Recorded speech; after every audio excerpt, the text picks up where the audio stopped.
കൂട്ടുകാരെ, വീഡിയോ ഇഷ്ടമായെങ്കിൽ ലൈക്ക് ചെയ്യാനും ചാനൽ സബ്സ്ക്രൈബ് ചെയ്യാനും മറക്കരുതേ. ക്രിസ്തുമസ് ദിന പ്രസംഗം.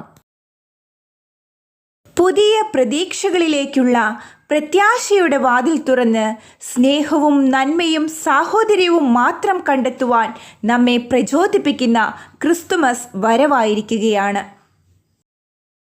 നക്ഷത്രങ്ങൾ കൂടുകൂട്ടിയ കുളിരുള്ള ആ രാത്രിയിൽ പുൽക്കൂടിൻ്റെ ചൂടേറ്റു പിറന്ന ഉണ്ണിയേശുവിനെ നമ്മുടെ ഹൃദയങ്ങളിലേക്കും കുടുംബങ്ങളിലേക്കും വരവേൽക്കുന്ന ദിവസം. ക്രൈസ്തവരുടെ ഒരു തിരുനാൾ ആഘോഷത്തിനപ്പുറം ലോകമെമ്പാടുമുള്ള ജനങ്ങൾ കൊണ്ടാടുന്ന ഒരു ആഘോഷമായി ക്രിസ്തുമസ് ഇതിനകം മാറിക്കഴിഞ്ഞിട്ടുണ്ട്. കരോളും ആശംസാ കാർഡുകളും ക്രിബുമൊക്കെ ഇക്കാലയളവിൽ ജനകീയമായത് ഇക്കാരണം കൊണ്ട് തന്നെയാണ്. മഞ്ഞുള്ള ഡിസംബറിൽ ലാളിത്യത്തിൻ്റെ പരമോന്നത ആഖ്യാനമായി കാലഘട്ടത്തെ തന്നെ തൻ്റെ പിറവി കൊണ്ട് വേർതിരിച്ച ഉണ്ണിയേശു വിരാജിച്ചു തുടങ്ങിയിട്ട് 2 സഹസ്രാബ്ദങ്ങളായി.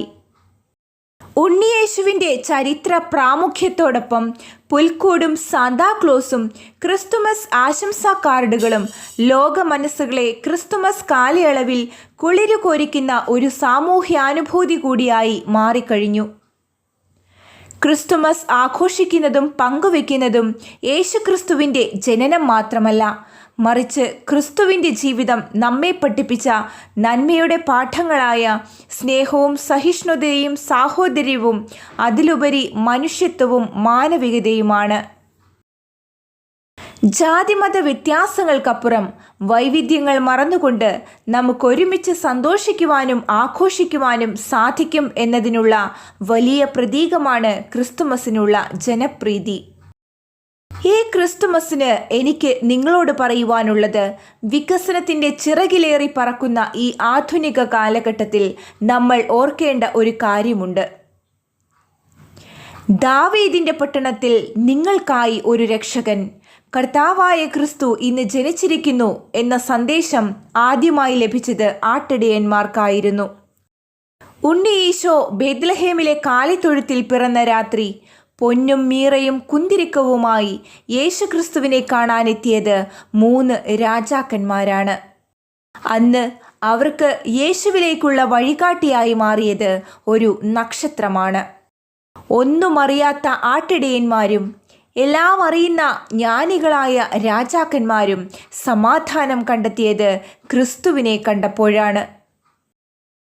ഈ ക്രിസ്തുമസ് ദിനത്തിൽ നമുക്ക് ഒരു തീരുമാനമെടുക്കാം. മറ്റുള്ളവർക്ക് നന്മയിലേക്കുള്ള വഴികാട്ടിയാകുന്ന ഒരു നക്ഷത്രമായി ഞാൻ മാറും എന്ന്.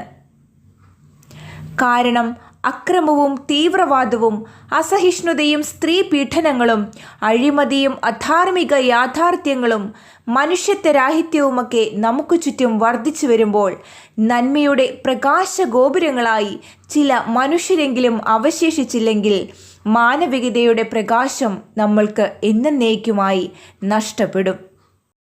ഭൗതിക നേട്ടങ്ങൾ ഒരുപാട് നേടിയിട്ടും മനുഷ്യൻ ഇന്ന് ഏകനാണ്, അസ്വസ്ഥനാണ്. ശൂന്യത അവനെ ഭരിക്കുന്നു, സന്തോഷം വറ്റിപ്പോകുന്നു. ജീവിതത്തിൽ നിരാശയുടെ കാർമേഘം പടരുമ്പോൾ ദൈവം നമുക്ക് കൂട്ടിനുണ്ടെന്നുള്ള ഓർമ്മപ്പെടുത്തലാണ് ഓരോ ക്രിസ്തുമസും. ഉണ്ണി ഈശോയുടെ ജനനത്തിനു ശേഷം മാലാഖവൃന്ദങ്ങൾ പാടി, അത്യുന്നതങ്ങളിൽ ദൈവത്തിനു മഹത്വം, ഭൂമിയിൽ സന്മനസ്സുള്ളവർക്ക് സമാധാനം. ലോകത്തിനു മുഴുവൻ സമാധാനത്തിൻ്റെയും പ്രത്യാശയുടെയും ആശംസയുമായാണ് ക്രിസ്തുനാഥൻ ഈ ഭൂമിയിൽ പിറന്നത്. ദൈവത്തിൻ്റെ പ്രതീക്ഷയുടെ കയ്യൊപ്പുമായാണ് ഓരോ കുഞ്ഞും ഈ ഭൂമിയിൽ പിറന്നു വീഴുന്നത്.